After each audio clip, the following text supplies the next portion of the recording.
'వీర్రాజు 1991' అనే టైటిల్‌తో ఉన్న సినిమా ఒకటి 'ఆహాలో' స్ట్రీమ్ అవుతుంది. ఈ సినిమా ఎలా ఉందో ఈ వీడియోలో తెలుసుకుందాం. ఈ లోపల వీడియోనైతే లైక్ చేసి, ఛానెల్‌ని సబ్స్క్రైబ్ చేసుకోకుండా చూస్తున్నట్టయితే సబ్స్క్రైబ్ కూడా చేసుకోండి.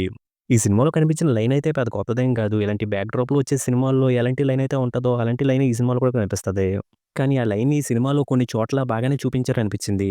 సినిమా స్టార్ట్ అయ్యాక సినిమాలో జరిగే క్రైమ్స్‌ని ఇంట్రెస్టింగ్‌గా చూపించారు. ఇంక తర్వాత వచ్చే కొన్ని సీన్స్ పర్వాలేదన్నట్టుగా ఉన్నా, ఇంకొన్ని సీన్స్ అంత ఇంపాక్ట్ క్రియేట్ చేయకపోయినా, స్టార్ట్ అయిన పాయింట్‌కి ఎలాంటి రీజనింగ్ ఇస్తారని కొంచెం ఇంట్రెస్ట్ ఉండడం వల్ల అన్ని సీన్స్‌ని నేను చూసుకుంటూ వెళ్ళాను. ఈ సినిమా చూస్తున్నప్పుడు నాకేమనిపించిందంటే, ఈ సినిమా లెంత్ బాగా ఎక్కువగా వస్తే, అంత లెంత్ ఉండకూడదు. సినిమా 2 గంటల లోపే ఉండాలని చెప్పి కొన్ని సీన్స్‌ని కట్ చేసేసి, మిగిలిన సీన్స్‌ని అతికించి సినిమాగా చేసినట్టు అనిపించింది.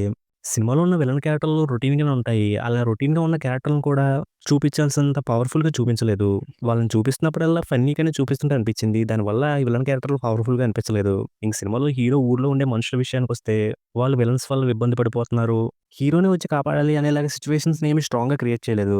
సినిమాలో ఉన్న విలన్ కొడుక్కి వాళ్ళ అక్క, బావ కనిపించరు. వాళ్ళ కోసం వెతుక్కుంటూ ఆ ఊరికొచ్చి, ఆ ఊర్లో అందరి ఇల్లులు వెతకమంటాడు. అలా వెతుకుతూ అది భారీ గొడవకి ఎందుకు మారిందనేది తెలియలేదు. అలాగే సినిమాలో హీరో ఉన్న ఊరికి, విలన్‌కి మధ్య కాన్ఫ్లిక్ట్ స్టార్ట్ అవ్వడానికి చూపించిన సీన్ అయితే మరీ సిల్లీగా అనిపించింది.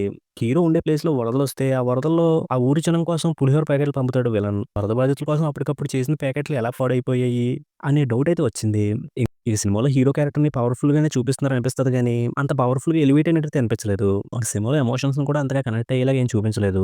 ఇంక సినిమాలో సాంగ్స్, బ్యాక్‌గ్రౌండ్ స్కోర్ అయితే పర్వాలేదనిపించేలా ఉన్నాయి. ఇక సినిమాలో మెయిన్ లీడ్‌గా చేసిన యాక్టర్ కొత్తవారైనప్పటికీ బాగానే చేశారనిపించింది. ఫైనల్‌గా ఈ సినిమాలో ఉన్న లైన్ రొటీనే అయినప్పటికీ, అలా అనిపించకుండా కొంతవరకు బాగానే చెప్పడానికి ట్రై చేశారనిపించింది కానీ, సినిమాలో విలనిజాన్ని సరిగ్గా చూపించకపోవడం, ఆ విలన్‌కి, ఆ ఊరికి మధ్య వచ్చే ఇష్యూస్‌ని స్ట్రాంగ్‌గా చెప్పకపోవడం వల్ల, సినిమా అంతంత మాత్రంగానే ఉంది అనే ఫీలింగొచ్చింది. అలా కాకుండా వాటిని స్ట్రాంగ్‌గా చూపించుంటే, సినిమా యావరేజ్‌గానే అనిపించేదేమో అనిపించింది.